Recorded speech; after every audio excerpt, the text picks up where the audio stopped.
Hello and welcome to a very special How I Paint Things. Now what I'm going to do today is something a little different. This is one of the Finished Hardsuits from Skullforge, and I'll talk about that in a second. But the question I want to answer is it still worth using something like the dip from the Army Painter rather than an acrylic wash? Something like Dark Tone or Agrax Earthshade or what have you. The short answer, yep. Hopefully looking at this you'll agree with me. But I'm going to go through how to use it and how to get some of the better results out of it. Now, I'll make sure that there's loads to read in the description, so take a second there, familiarize yourself with all the links I'm going to drop in there, because there's going to be a few, and all of the paints will be listed down there as well. So, let's get started. So what I've got in front of me, this is the M2 Finished Hardsuit from Skullforge Studios. I really like their stuff. You've seen a few of their miniatures on the channel before. And this venture into the kind of anime-inspired, near-future, tactical robot thing, I love it. Now, it is a 3D print. This one came off of my Saturn IV. The pre-supported files worked very well, though I did find for this particular model, I needed to support the elbows just a little bit more, but it wasn't a big deal. Obviously, each print is going to have its own little quirks. Now, once I've got them together, I've gone ahead and primed them with a spray of necrotic flesh. I love the color. It's so gross, but it's going to work really well for what I have in mind. Now, getting them a bit closer for a better look, you'll see that on the model itself, there are these padded sections, which look like sort of secondary armor, and then there are pouches and what have you, which are carrying presumably his kit, and stuff which would be available to soldiers around the suit. Now, I'm going to paint these in two separate colors. Now, you don't necessarily need to, but I'm going to start with the armor. This is camouflage green. And as well, on other kits in the range, there's these little funky sort of flight control flaps up here. But looking at this one, these little fold over sections and what look like pop studs, looks to me like because this guy's so big and chonky, what they've done is covered over those little flight baffles. So I'm going to paint that like it has been a cloth cover. Now, I did discover all of the miniatures actually have these little covers on the baffles there. So I like how it looks though. I think it adds a little bit. So I'm going to leave it as it is. What I'll do now is with some leather brown, paint in the pouches. I just like the look that they are a relatively well supplied, maybe private military or a mercenary company. Leather brown is nice and generic, works for anything. So I'm going to take my time here and go over all of the equipment pouches with this. Now, for the metallic details, I'm going to do this in two separate ways. I'm going to use gunmetal for both colors, but the weapon itself, what I have here is one of my raggedy old synthetic brushes, because I want to be able to just jab it quite vigorously into the recesses to make sure that I'm not missing any. So as a result, this is not going to, it's not a good idea for your nicer brushes to be quite so vigorous. Then I'm going to swap back to my regiment brush for some of the smaller parts I want to paint as metal as well. So away we go. I don't think I really went overboard with the metal details there. I like the idea of most of this guy looking like the hardsuit. But now that I've done the metal work, what I'm going to do is the cable feed, or the cover for it on his gun. And what I'm using here is Desert Yellow. Now this is mostly because I want to stick to a kind of militaria set of colors for this guy. There's nothing saying that you couldn't have done the pouches, the armor, and this all in the same green. I just think it would be a little bit bland. All the same, you see this covers wonderfully. Now, at the moment, because all of the colors are concentrated around his waist or sort of down slightly, he's looking a little bit lopsided. He looks slightly top heavy with all of the green around his top being untouched. So what I'm going to do, in order to break up that shape a little bit, I have here some warped yellow, and I'm just going to paint a couple of little stripes on his shoulders. At the moment, I'm not terribly worried if these are perfectly straight. I just want to throw down this paint and get the outline. And once this first coat has dried, I'll come back and give it a second. When working with your bright colors like this, always make sure, after applying that first color, to let it dry thoroughly before come back and fiddling with it, because otherwise you're just going to lift up half-dried paint with the wet stuff you're applying over the top. Not a handy way of doing things. Now what I'm going to use is ultramarine blue to paint in, or at least to base coat, what looks to me like a glass panel in the top of the helmet here. I went and Googled aircraft hazard markings, and what I'm going to use here is some pure red and some matte black, and I'm going to go around, spin them this way a little bit easier. I'm going to paint on just a few little hazard markings that I've seen. So a triangle here up by the top of the cockpit will be his ejection seat notice. I'm doing this now because if I make any mistakes, same as with the base coat colors, I can just go back and apply a little bit of necrotic flesh over the top.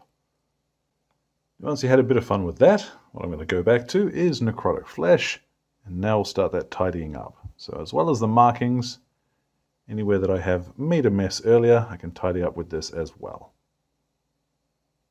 Now once you're satisfied with that, what I'm going to do is actually take them outside and hit it with a spray varnish. Now I'm going to use a satin varnish here because I don't need it to be a high gloss, and we're not actually looking to protect the miniature yet. What I'm varnishing for here is to make sure that the physical surface that we're going to be applying the dip to, so those little bits that I have painted on by hand and the primed bits, all have the same surface, so that the dip should go on without any fuss. Now while that sets, we can prep up our dip. So it's important, I would suggest here, don't shake it. What you want to do is lever off the cap slowly. And once you've got that free, lift it up, keeping it horizontal as much as you can, because you don't want anything to sit and collect on the underside of that lid, because what will happen is you'll get this nasty crust around the inside that'll stop it from essentially sealing properly when you're done. So make sure that's why you're not shaking it. But rather than shaking it, let's give it a stir. So I've got an old paintbrush, and you want to make sure that you are going back and forth across the bottom to pick up any of the stuff that might collect there. You'll tell it's ready to use when it is a nice solid color. You want to try and get all of the swirly appearance out of it so that it is a single solid brown. Yum. Then once your goop is a nice solid color, get some of it on your brush. And if you feel like you got too much, you can just bop it off onto a bit of kitchen towel. But we do want to apply this fairly generously at first, and then start spreading it around relatively quickly.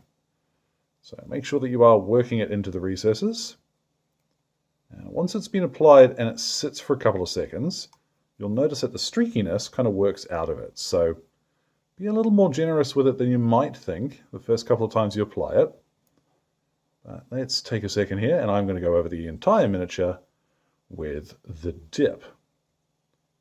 Now on his boot here is a really good example. See, I've got this slight streak down the center. I'll just wipe it with my brush while all of this is still wet, and in a couple of seconds' time, that will smooth out flat. Now that that's had some time to settle, yeah, winner winner. Now the cool thing about the dip itself is that it being an oil-based product, same as if you're using oil paints, what you can do is get a little bit of methylated spirits, turpentine or what have you, on your brush.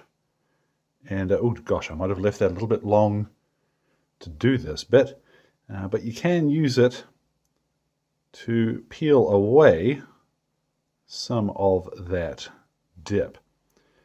Now I've definitely left that too long and let it dry properly before coming back to do this stage, so I'm going to have to get a little bit creative here. But having taken too much off, I can now just go back and put a little bit more on if I need to. Take a second to fiddle with this to get it looking a little bit smoother. I think I'm going to have a slightly ragged edge there no matter what I do, because I have messed that up a little bit, but hey ho. So after a couple of hours in the sun, this is what we've got. Not too bad. I probably should have just cleaned off that entire shoulder pad and restarted, but I've got an idea for how I'm going to weather that anyway. Now what I'm going to do is actually take them outside again and hit them with a matte varnish spray. Now, full disclosure, the Army Painter recommends 24 to 48 hours of curing time for the dip. I've given it about 3. So at this point, if something goes wrong, I know exactly who to blame, and it's not them. So I've got my fingers crossed because I have done this before. Wish me luck. Now, boy oh boy, did I get lucky. You'll see 1 or 2 bits of spider web I have managed to spray onto it, but the actual varnish itself, yeah, that's turned out better than I would have expected. I still thoroughly recommend follow manufacturer instructions. What I'm going to do is quickly throw on a little bit of base goop. This is Sterling mud. Actually, while that dries, what I'm going to do is get a tiny wee bit of Barren blue on the end of my brush, and I'm going to paint in the glass here just by tickling along the edge first on a straight-ish line about 3/4 of the way along, kind of a crescent shape like so. Well, that's enough. That with a dot of white in this corner first of all, and at the other and over here we've got plenty of shine there. I'm going to pop a gloss varnish over that now. I'm going to add a little bit of chipping the same way as I would for an armored vehicle. I've got a little bit of packing foam, and what I have here is some oak brown that I've squidged into it.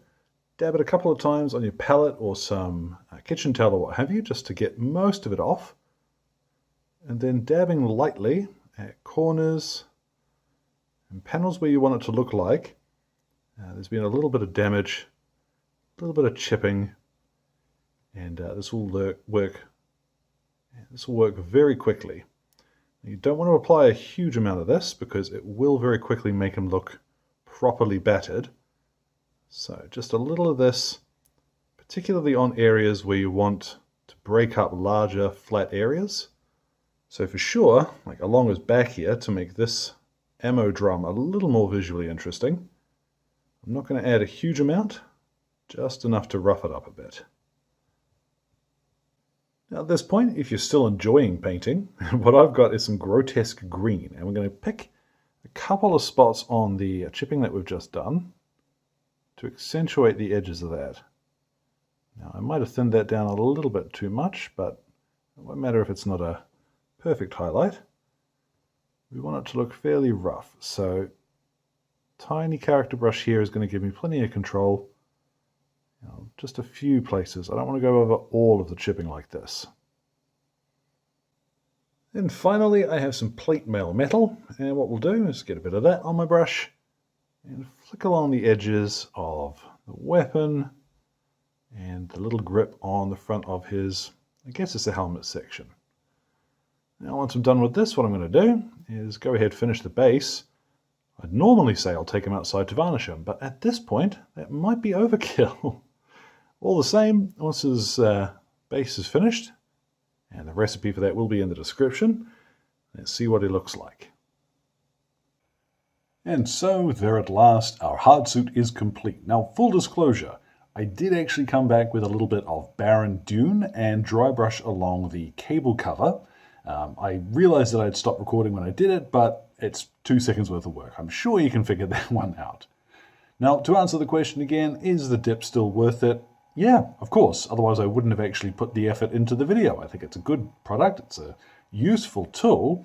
And I think you can see as well, there is a difference in finish you get from the dip compared to something like an acrylic wash, even if we're essentially using it in almost exactly the same way. So I quite like that result. Yeah, happily going to put him down on the table for something. I just need to figure out what. So there'll be plenty of links in the description for you today. As always, thanks goes out to Exit 23 Games for the light and sound equipment, as well as all of my wonderful patrons who are keeping me ticking in paints and glue, including my most gorgeous producers who are showing up on screen now. Thank you very much for your support, folks. I mean it every time. Now, any questions or anything, feel free to drop them in the old comment box below. My Blue Sky and Instagram are both linked there too. So, thank you very much for your time, one and all, and you all enjoy the rest of your day.